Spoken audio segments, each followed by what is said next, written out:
اب وہ دنیا کی ایک بڑی شخصیت بن چکے ہیں اور یہ ایک بہت بڑا اپوائنٹمنٹ ہے، لہٰذا اس پر ایک الگ سے شو بنتا ہے۔ اگر آپ کہیں گے، میجورٹی کہے گی تو بنائیں گے۔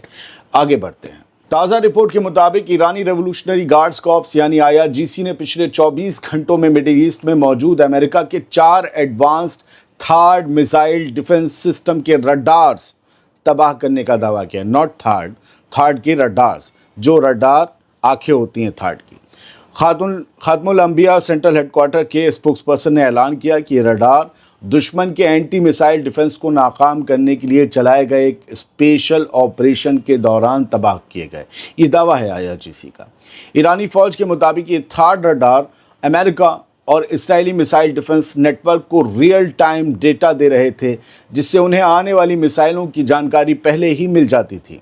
اب جو خاتم الانبیاء کے اسپوکس پرسن ہیں، انہوں نے دعویٰ کیا ہے کہ دشمن کی اس ارلی وارننگ نیٹ ورک کو اتنا بھاری نقصان پہنچا ہے کہ اب مقبوضہ علاقوں میں آکوپائڈ ٹیریٹریز میں حملے کے سائرن صرف اسی وقت بجتے ہیں جب میسائل زمین سے ٹکراتی ہے، اس سے پہلے نہیں بجتے۔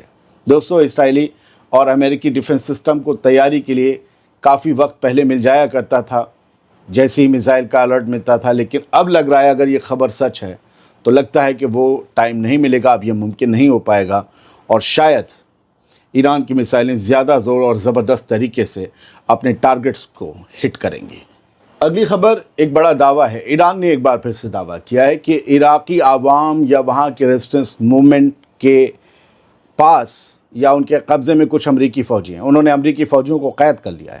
ایرانی پارلیمنٹ کے اسپیکر محمد باقر غالیباف کا یہ بیان ایسے وقت میں آیا ہے جب ایران، امریکہ اور اسرائیل کے بیچ جاری جنگ اپنے دوسرے ہفتے میں داخل ہو چکی ہے اور پورے ریجن میں ٹینشنز جو ہیں وہ انتہائی بڑھ چکی ہیں۔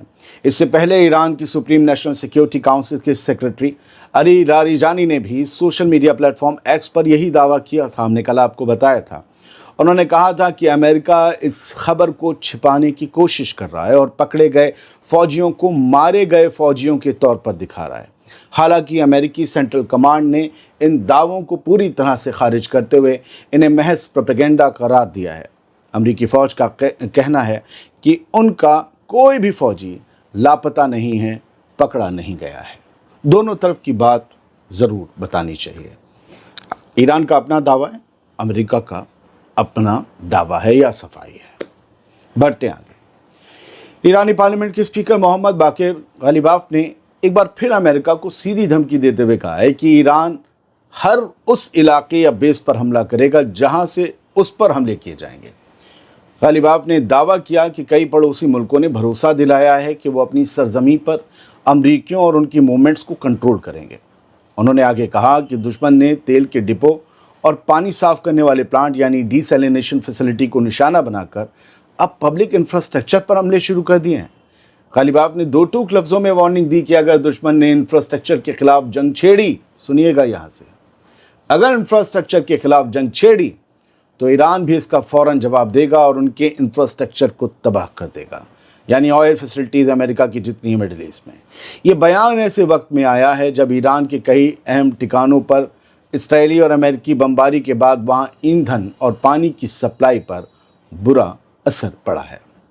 غالیباف کا کل ملا کر یہ کہنا تھا کہ عرب ممالک پر حملے جاری رہیں گے اگر اس کی زمین سے امریکی فوج ایران پر حملے کرتی رہی۔ یہ ٹینشن عرب ممالک اور اب سوچیے لڑائی کس کی، حملہ کس نے کیا؟ امریکہ نے اور اس کے ساتھی نے، اسرائیل نے۔ ایئر ڈیفنس سسٹم کس کے ایکٹیو ہو گئے؟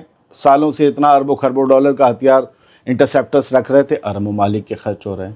انہی کے انفراسٹرکچر بلڈنگز میں کہیں آگ، بحرین میں، کویت میں، UAE میں ہر جگہ لگ رہی ہے، انہی کا نقصان ہو رہا ہے۔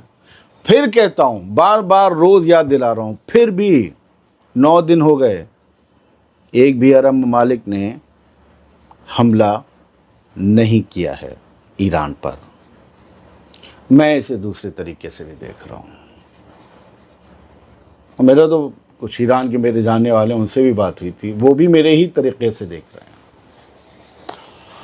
9 دن میں تو یار کوئی میرے گھر پہ کوئی حملہ کرتا، بھلے میرے گھر میں دنیا کا سب سے چھٹی کا بدماش بیٹھا ہوا ہوتا اندر، وہ کوئی حملہ تو اسے مارنے کے لیے میرے گھر پہ کر رہا ہے، میں تو جواب دیتا۔ یہ جواب نہ دینا بھی تو ایک جواب ہے، کچھ تو ہے، کسی نے روکا نہیں ہے، کچھ تو ہے۔ آپ مانیں نہ مانیں، بہت سے لوگ نہیں مانیں گے۔ ایران میں بیٹھے لوگ سے میری بات ہو رہی ہے، جو ایران سے تعلق رکھتے ہیں ان سے بھی ہو رہی ہے۔ Thank you. خبر جو نہیں لکھی جاتی، جو نہیں کہی جاتی، اکثر وہ بھی بہت بڑی خبر ہوتی ہے۔